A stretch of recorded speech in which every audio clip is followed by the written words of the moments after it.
Selamat datang di channel Alur Donghua. Sebelum menonton, silahkan subscribe, biar Mimin tambah semangat update-nya. Pria berjubah hitam itu mendengus dan berkata, para penjaga pagar itu selalu waspada. Apa yang aneh dengan seringnya pergerakan alam reinkarnasi dalam 1000 tahun terakhir? Namun, dasar kerja sama kami adalah kegagalan negosiasi ini. Karena itu, tidak masalah lagi. Pria berjubah hitam itu dengan dingin mendengus saat berkata, bahkan jika itu masalahnya, bukankah lebih baik jika kita dapat memenangkan negosiasi tanpa menggunakan rencana cadangan itu?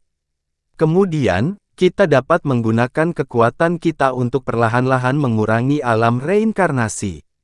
Bukankah perhitungan pengadilan surgawi terlalu bagus? Anda ingin menyaksikan perselisihan internal dunia debu kita untuk mengurangi kekuatan alam reinkarnasi. Feng Qingshui, izinkan saya memberi Anda nasihat. Sebaiknya pengadilan surgawi tidak berpikir untuk duduk di gunung dan menonton pertarungan harimau. Pria berjubah hitam memandang pria berjubah putih lalu mencibir. Pembuluh darah pria berjubah putih itu menonjol di dahinya saat mendengar ini. Sejak dia menjadi leluhur Dao, sudah bertahun-tahun sejak seseorang berani memanggilnya dengan namanya. Namun, dia menenangkan dirinya setelah beberapa saat dan berkata dengan tenang. Yin Cheng Kuan, kami, pengadilan surgawi, tidak akan mengendur sama sekali. Adapun kalian, kami berada di wilayah 9 suku Neter. Jangan menimbulkan masalah. Kamu tidak perlu khawatir tentang itu. Bahkan jika metodemu tidak berhasil, aku masih punya rencana cadangan. Yin Cheng Kuan menoleh lalu berkata, baiklah, kuharap kita bisa menjalin kerjasama yang menyenangkan. Feng Qingshui berkata dengan acuh tak acuh. Aku harus mengatakan sesuatu terlebih dahulu. Terlepas dari apa yang dinyatakan dalam perjanjian, pengadilan surgawimu sebaiknya tidak melakukan hal lain. Kalau tidak, jangan salahkan aku karena tidak sopan. Yin Cheng Kuan tiba-tiba mengubah topik pembicaraan dan berkata dengan suara yang dalam. Feng Qingshui mendengus dan tidak mengatakan apa-apa lagi. Distrik Dark Tartarus adalah area kota Asura tempat para pedagang dan saudagar berkumpul. Itu juga merupakan area dengan konsentrasi kultivator tertinggi dari semua ras di Realm of Tartarus.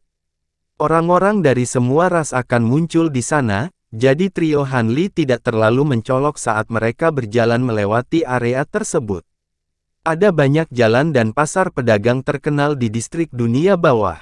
Di antara mereka, yang paling terkenal adalah Jalan Terbalik, yang anehnya bernama Jalan Terbalik, yang mengumpulkan banyak kultivator dari dunia debu. Setelah melewati banyak jalan dan gang, kelompok 3 orang Hanli akhirnya tiba di alun-alun luas yang menempati area yang sangat luas. Jumlah orang dari berbagai ras di sekitarnya beberapa kali lebih banyak dari yang mereka lihat di jalan sebelumnya. Banyak dari mereka bahkan memiliki kotak kayu hitam besar yang tergantung di depan mereka, yang berisi berbagai macam gadget. Mereka bolak-balik melewati kerumunan seperti pedagang keliling, mencoba menjual barang-barang tersembunyinya. Para tamu yang terhormat, apakah Anda ingin memiliki botol tembakau roh kegelapan yang unggul? Saya tidak menginginkannya. Apakah Anda ingin beberapa Evil Taking Inkstones? Ini adalah barang-barang penting untuk merapal mantra. Pada saat ini, anggota ras asing dunia debu yang pendek, berkulit gelap, dan berambut hijau mengambil inisiatif untuk maju dan dengan antusias mempromosikan Evil Taking Inkstones. Hanli sedikit mengernyit dan mengabaikannya. Mata Magic Light tertuju pada pohon kuno hitam besar di kejauhan. Dia sama sekali tidak memperhatikan si Chuang Kong yang sedang melihat melalui kotak kayu hitam di depannya dengan penuh minat. Adik, penglihatanmu kurang bagus. Barang-barang ini lebih cocok untuk dijual kepada makhluk tingkat rendah dari suku Cituo. Apakah kita terlihat seperti orang yang akan menggunakan barang-barang ini? Si Chuang Kong melemparkan kembali botol tembakau hitam kecil dan indah ke dalam kotak kayu saat berkata, hehe, kata-kata tuanku salah. Meskipun barang-barang kecil milikku ini bukan harta berkualitas tinggi, semua orang dapat menggunakannya dengan baik. Selain itu, harganya murah dan berkualitas baik, kata anggota ras asing berambut hijau dengan senyum malu. Kata-kata ini tidak salah. Berapa batu tinta pengambil jahat ini? Si Chuang Kong dengan santai bertanya. Saat dia berbicara, dia tidak berhenti berjalan. Anggota ras asing berambut hijau juga mengikuti di belakangnya. Anggota ras asing berambut hijau melihat bahwa ada harapan, jadi dia segera berkata, jika Anda ingin menggunakannya untuk mengatur formasi, harganya setidaknya 7 buah. Harga jualnya tidak mahal, hanya 3 kristal abu-abu. Jika Anda ingin menjual satu set 21 keping, harganya hanya 8 kristal abu-abu. 8 kristal abu-abu, harganya cukup adil. Bagaimana jika saya membeli 49 keping? Berapa banyak diskon? Si Chuang Kong mengangguk lalu bertanya. Mata makhluk berbulu hijau itu langsung berbinar setelah mendengar ini, tapi kemudian dia sedikit malu. Tetapi segera setelah itu, dia berkata dengan agak malu, Tuanku, kami tidak memiliki begitu banyak stok di sini. Hanya ada 35 keping. Saya hanya akan menagih Anda 12 kristal abu-abu. Bagaimana menurut Anda? Stok kita tidak cukup. Lupakan saja, si Chuang Kong segera berkata dengan lambaian tangannya. Ketika anggota ras asing berambut hijau melihat bahwa bisnis besarnya akan gagal, dia segera menjadi cemas dan berkata, Tuanku, tolong jangan. Jika ada hal lain di sini yang menarik perhatian Anda, saya akan menjualnya ke Anda dengan setengah harga. Si Chuang Kong mengernyitkan alisnya dan mengobrak-abrik kotak kayu itu dengan agak jijik. Dia tiba-tiba bertanya, tidak ada hal lain di sini yang menarik perhatianku. Tidak ada yang menarik perhatian saya di sini. Apakah Anda memiliki peta kota Asura? Beri saya salinannya, dan saya ingin peta itu lebih detail. Tuanku, jangan bicara sembarangan.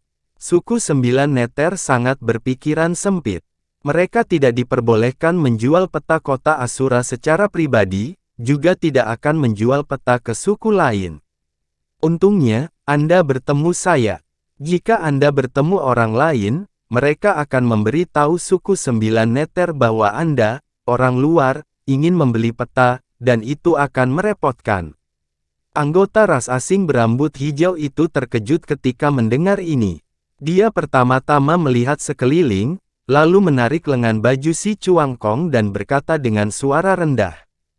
Han Li sepertinya tidak mengatakan apa-apa, tetapi telinganya mendengarkan percakapan di antara keduanya, lalu mengerutkan kening. Si Chuang Kong juga sedikit terkejut. Dia segera berkata, ada hal seperti itu. Terima kasih banyak sudah mengingatkan. Tuanku terlalu baik. Anggota ras asing berambut hijau itu agak tersanjung saat melihat ini. Bagaimana dengan ini? Saya akan mengambil semua 35 batu tinta gambar iblis. Anda tidak perlu mengambil lebih sedikit kristal abu-abu. Beri saya kenari hitam ini, dan saya akan memberi Anda 15 kristal abu-abu sebagai kompensasi atas pengingat Anda yang baik, kata si Chuan Kong sambil tersenyum. Baiklah. Anggota ras asing berambut hijau itu memandangi kenari hitam di tangan si Chuan Kong, dan sedikit kegembiraan muncul di matanya. Dia terus berkata dengan suara rendah, ini hanya batu pengumpul jahat yang tidak lengkap. Itu tidak terlalu berharga. Lupakan saja, karena tuanku menyukainya, aku akan memberikannya padamu. Karena Anda membutuhkan peta, mengapa Anda tidak mendengarkan omelan saya lagi? Jangan pergi ke toko besar yang dibuka oleh beberapa klan besar di Tartarus.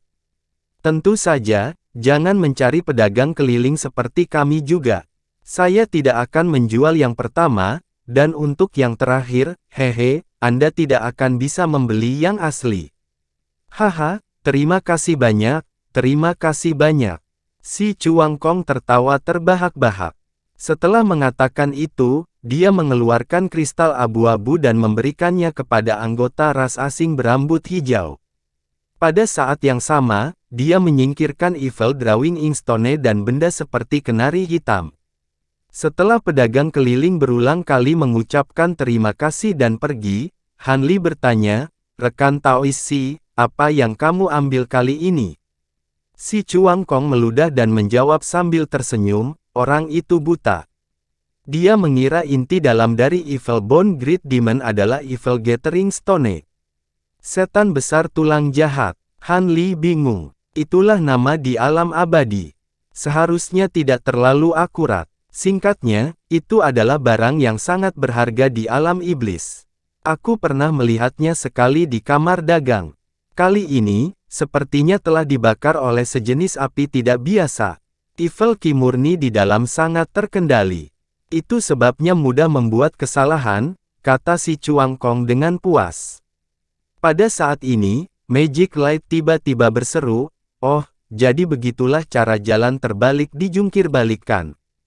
Han Li dan Feng Bujue tertarik dengan kata-katanya dan berbalik untuk melihat ke depan mereka. Mereka melihat pohon hitam besar yang berdiri di tengah alun-alun. Cabangnya ratusan, dan tampak seolah-olah ada buah yang bergelantungan di dahannya. Ada rumah dengan berbagai bentuk dan ukuran yang dibangun di atas dahan.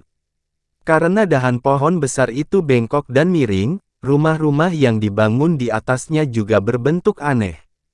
Ketika Han Li dan yang lainnya tiba di pangkal pohon besar, mereka melihat ada pintu besar yang terbuka di batang pohon. Ada papan besar yang tergantung secara horizontal di atas pintu, dengan tulisan, "Jalan terbalik," tertulis di atasnya. Saat mereka bertiga berjalan melewati pintu yang terbuka, mereka melihat sebuah tangga spiral menuju ke puncak pohon. Sesekali, akan ada bukaan pintu yang mengarah ke toko-toko di dahan pohon. Ada banyak orang yang naik turun tangga spiral, dan ada juga banyak sosok yang terbang langsung ke tingkat yang mereka inginkan. Pemandangannya terlihat agak berantakan, tapi cukup efisien. Menaiki tangga spiral di sebelah kiri, Han Li dan yang lainnya berjalan keluar dari pintu yang terbuka di lantai pertama.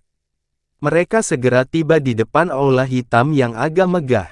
Sebelum mereka memasuki aula, Han Li melihat semua orang di aula, mulai dari penjaga toko hingga asisten toko, tampak seperti hantu yang digantung. Mereka berasal dari suku 9 neter atau budak neraka. Dia segera berhenti dan berbalik untuk berjalan ke cabang di sisi lain. Setelah berjalan melalui lebih dari selusin cabang, mereka menemukan bahwa toko-toko yang dibangun di atasnya berasal dari suku 9 neter atau klan utama dari alam 9 neter. Ada beberapa toko dari suku lain. Pada akhirnya, Han Li dan yang lainnya berhenti mencari lapis demi lapis dan langsung terbang ke atas. Cabang-cabang di atasnya sudah sangat tipis dan tidak bisa digunakan untuk membangun rumah di atasnya. Oleh karena itu, sebagian besar toko di atasnya berukuran kecil dan digantung di dahan seperti lonceng. Han Li dan yang lainnya datang ke atas sebuah toko bernama Sang Liang Zai, lalu terbang masuk. Hanya ada penjaga toko yang tinggi dan kurus di toko itu. Kulitnya abu-abu tua seperti arang, dan dia dengan mengantuk duduk di depan deretan rak dengan botol tembakau hitam kecil dan indah di tangannya. Begitu dia melihat Han Li dan yang lainnya masuk, penjaga toko segera menarik napas dalam-dalam dari botol tembakau dan sedikit bersorak. Dia menyapa, "Para tamu yang terhormat, apa yang ingin Anda lihat?" "Toko Sang Liang Zai kami kecil dan memiliki banyak barang, kualitas bagus dan murah. Yang terpenting, kita bisa bernegosiasi." Kata-katanya sangat halus, tetapi ada sedikit kemalasan dalam nadanya. Penjaga toko dari suku Wusang, "Kan, mengapa Anda membuka toko di kota Asura?" Si Chuan Kong berkata dengan senyum yang akrab. Han Li telah melihat informasi tentang suku Wusang di buku-buku yang dia kumpulkan. Dia tahu bahwa itu adalah suku di wilayah hutan di bawah yurisdiksi wilayah Black Rope dan bukan suku di alam 9 neter. Oleh karena itu, sangat jarang mereka muncul di sini. Hehe, tamu yang terhormat benar-benar memiliki penglihatan yang bagus. Saya memang seorang suku Wusang, tetapi saya telah meninggalkan tanah air saya untuk tinggal di sini, kata penjaga toko dengan sedikit terkejut. Jadi begitu, senang bertemu denganmu, kata si Chuan Kong sambil tersenyum. Haha, bolehkah aku tahu apa yang dibutuhkan tamu terhormat? Penjaga toko bertanya lagi. Penjaga toko, kami membutuhkan peta kota Asura. Apakah kamu memilikinya? Si Chuan Kong bertanya sambil melihat sekeliling dengan cara yang misterius. Penjaga toko mengerutkan kening dan melirik ke pintu, lalu berkata dengan suara rendah, ini barang terlarang. Orang luar tidak boleh menjual atau membelinya secara pribadi. Hati Han Li sedikit tergerak saat melihat reaksinya. Jika penjaga toko tidak mengatakan dan kami tidak menyebutkannya, siapa yang akan tahu? Begitu kita menyerahkan barang, bukankah kesepakatan sudah selesai? Si Chuan Kong berkata dengan senyum nakal. Penjaga toko tampaknya agak ragu-ragu. Setelah bergumam untuk waktu yang lama, dia tidak memberikan jawaban yang pasti. Si Chuan Kong tidak mendesaknya dan hanya dengan santai melihat barang-barang yang dipajang di rak. Si Chuan Kong cukup pandai membeli barang, jadi Han Li berlatih diam dan tidak mengatakan sepatah kata pun. Magic Light tidak tertarik dengan ini. Dia berdiri di pintu masuk toko dan melihat ke bawah. Melihat mereka bertiga tidak terburu-buru untuk berbicara, penjaga toko yang ragu-ragu membuka mulutnya dan berkata, saya memang memiliki barangnya, tetapi Anda harus tahu betapa berisikonya. Jadi harganya, tentu saja sedikit lebih tinggi. Penjaga toko, kamu hanya perlu mengutip harga. Kami tahu apa yang harus dilakukan, kata si Chuan Kong sambil tersenyum. 50 kristal abu-abu, kata penjaga toko. Penjaga toko, barang ini tak ternilai harganya.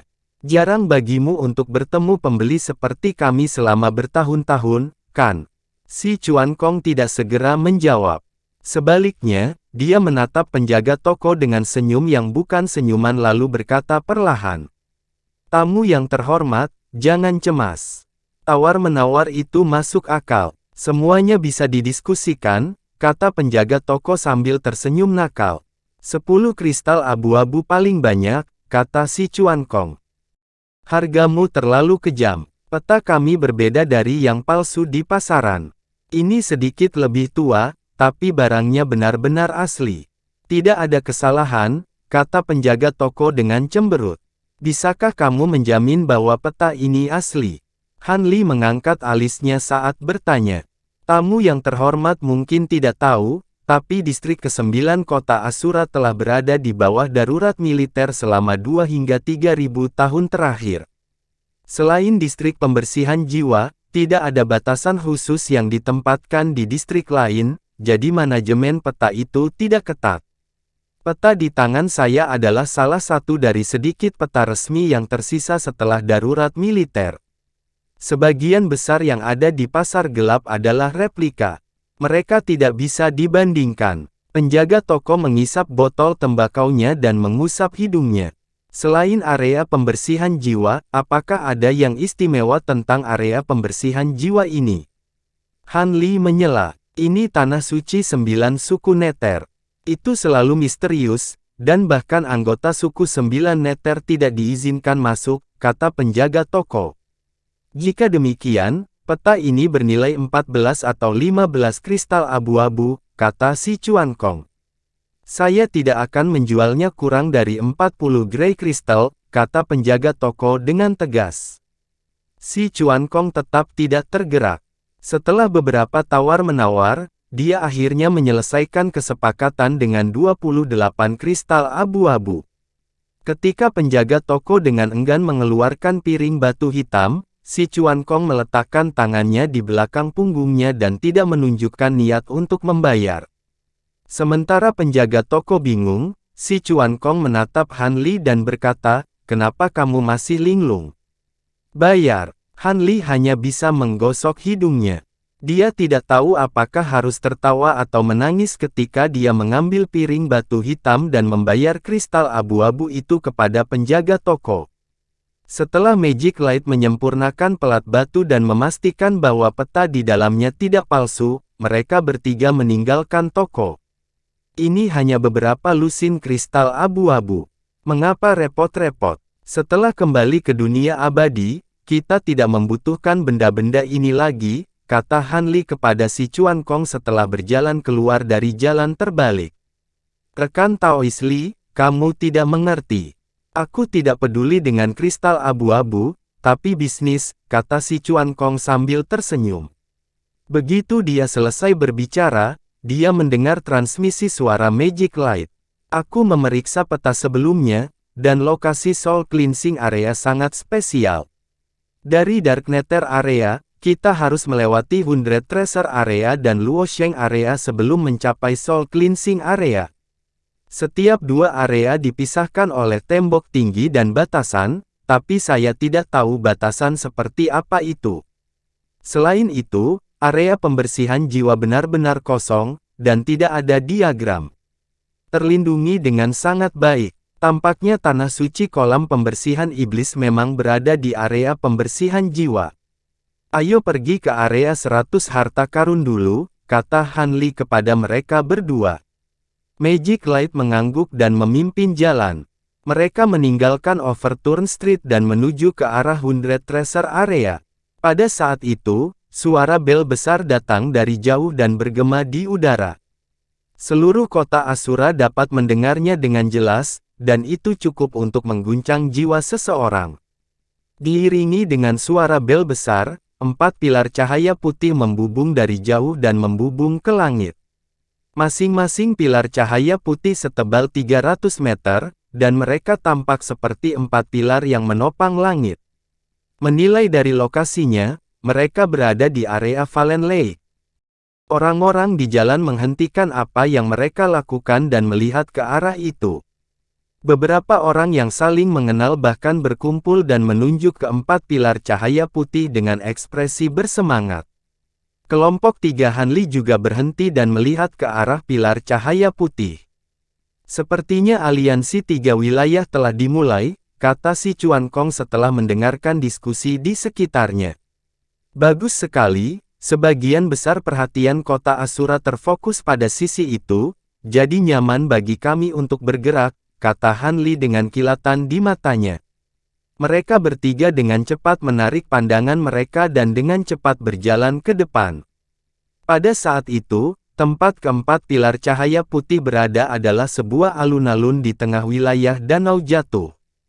Plaza itu sangat besar, dan ukurannya lebih dari 100 mil. Alun-alun ditutupi dengan ubin putih. Tidak diketahui terbuat dari apa ubin putih ini, tetapi mereka memancarkan gumpalan kabut putih. Seluruh alun-alun diselimuti kabut putih. Kabut putih ini cukup aneh. Itu hanya naik setinggi 1 kaki dan tidak terus melayang ke atas, membuat alun-alun terlihat seperti lautan awan yang datar. Pada saat itu, banyak orang berdiri di luar alun-alun. Kebanyakan dari mereka adalah penduduk kota Asura, dan kebanyakan adalah budak roh. Ada juga beberapa pengikut dari berbagai ras yang datang untuk aliansi. Hampir 1000 tentara berpakaian abu-abu berdiri di tepi alun-alun, membentuk tembok manusia yang memisahkan kerumunan di luar. Ada 4 pilar batu yang didirikan di 4 sudut alun-alun, dan 4 pilar cahaya menjulang ke langit dari 4 pilar batu ini, menjadi semakin terang. Cahaya putih pada pilar cahaya berputar, dan rune putih melonjak keluar dari permukaannya, memancarkan aura yang sangat besar yang membuat hati orang bergetar. Ledakan menggelegar bergema di langit, dan aura jahat melonjak keluar, berubah menjadi cahaya abu-abu beraneka warna yang melonjak di langit. Saat cahaya warna abu-abu melonjak, gemuruh keras bergema, dan platform batu putih muncul di langit sebelum perlahan jatuh ke tanah. Platform batu setinggi beberapa ratus meter, dan itu memproyeksikan bayangan hitam yang menyelimuti kerumunan di sekitarnya. Di bagian atas peron ada ruang terbuka dengan meja besar berbentuk cincin putih diletakkan di sana. Tidak diketahui terbuat dari apa meja bundar ini, tetapi terlihat sangat sederhana dan tanpa hiasan. Tidak ada jejak pembatasan di atasnya, tetapi itu memberi orang perasaan yang luar biasa khusyuk. Di belakang meja bundar terdapat ratusan kursi, dan sepertinya itu adalah tempat pertemuan aliansi disiapkan. Melihat pemandangan ini, orang-orang di sekitarnya terkejut, dan mereka mulai berdiskusi satu sama lain. Meskipun mereka telah mendengar bahwa konvensi penguasa wilayah akan diadakan di sini, mereka tidak menyangka akan diadakan di platform tinggi yang luas dan tidak terhalang ini. Pada saat itu, cahaya hitam turun dari langit dan mendarat di platform tinggi, menampakkan sosok pria jangkung. Orang ini mengenakan baju besi perunggu, dan wajahnya cukup tampan, tetapi ekspresinya sangat acuh tak acuh, terutama sepasang mata abu-abunya, yang tidak menunjukkan emosi apapun. Itu adalah penguasa wilayah abis, Yin Chengquan. Dia berdiri di sana tanpa memancarkan aura sedikit pun, tetapi kehampaan di sekitarnya sedikit terdistorsi, dan segala sesuatu di dunia sepertinya berputar di sekelilingnya. Pada saat itu, Yin Chengquan adalah pusat dunia. Jiwa setiap orang yang hadir tanpa sadar bergetar, dan itu semacam gemetar yang datang dari lubuk jiwa mereka. Salam, Tuan Wilayah. Penduduk kota Asura berteriak satu demi satu, dan mereka berlutut di tanah seperti tsunami. Orang luar lainnya juga membungkuk hormat. Selamat datang, semuanya, untuk berpartisipasi dalam aliansi tiga alam. Ini suatu kehormatan bagi kota Asura. Saya percaya semua orang sudah tahu tujuan dari pertemuan aliansi ini. Agar adil, pertemuan aliansi akan diadakan di sini nanti. Semua orang bisa menontonnya sesuka hati dan menjadi saksi pertemuan ini, kata Yin Chengquan perlahan. Suaranya tidak nyaring, tetapi semua orang di sekitar alun-alun mendengarnya dengan jelas, seolah terngiang di telinga mereka. Orang-orang di bawah mendengarnya lagi, dan mereka mulai berdiskusi satu sama lain. Tuan Wilayah Yin tegak dan lurus, dan aku mengagumimu. Suara jernih terdengar, dan cahaya hitam menyala di platform tinggi, dan tiga sosok berjubah hitam muncul. Orang di depan adalah seorang pria parubaya dengan wajah persegi dan alis tebal. Kulitnya hitam seperti dasar pot, dan dia memiliki janggut hitam panjang yang panjangnya setengah kaki.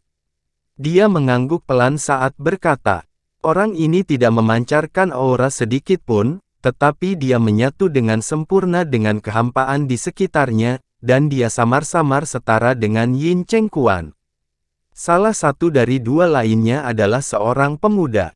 Dia tinggi dan lurus, dan dia memiliki tubuh kekar seperti beruang manusia. Yang lainnya adalah seorang lelaki tua dengan janggut putih.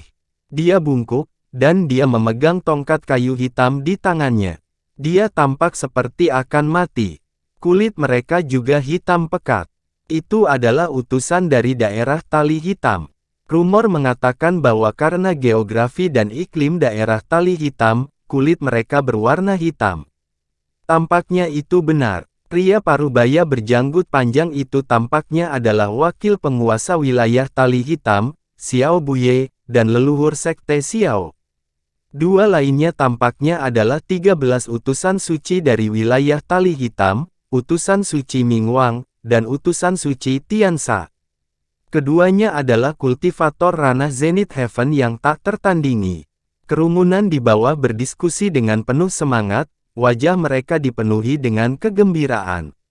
Wakil Master Wilayah Xiao terlalu memuji saya. Saya berhutang budi atas kepercayaan semua orang untuk mengadakan pertemuan tiga alam di kota Asura saya. Tentu saja, saya harus berterus terang kepada semua orang, kata Yin Chengquan dengan senyum di wajahnya yang acuh tak acuh. Saya harap penguasa wilayah Yin tidak melupakan kata-kata Anda. Kekosongan di atas platform tinggi menyala lagi, dan tiga sosok muncul. Orang yang berbicara adalah pemuda berambut putih. Dia sangat tampan, tapi ekspresinya sunyi. Seolah-olah dia telah mengalami kesedihan yang tak ada habisnya, dan dia memberikan perasaan bahwa hatinya telah mati. Dua orang berdiri di belakang pemuda berambut putih. Salah satunya adalah pria parubaya dengan ciri-ciri biasa, tetapi tubuhnya sangat tinggi dan kokoh. Dia mengenakan baju besi hitam pekat, dan sosok besarnya seperti menara besi. Dia memberikan perasaan bahwa dia stabil seperti gunung. Orang lain adalah seorang wanita dalam gaun putih. Dia memiliki sosok yang ramping, dan penampilannya sangat cantik. Namun, matanya agak panjang dan sipit, dan dia mengeluarkan perasaan dingin yang menusuk. Jika Han Li ada di sini, dia pasti akan menyadari bahwa wanita ini tidak lain adalah Jiao San.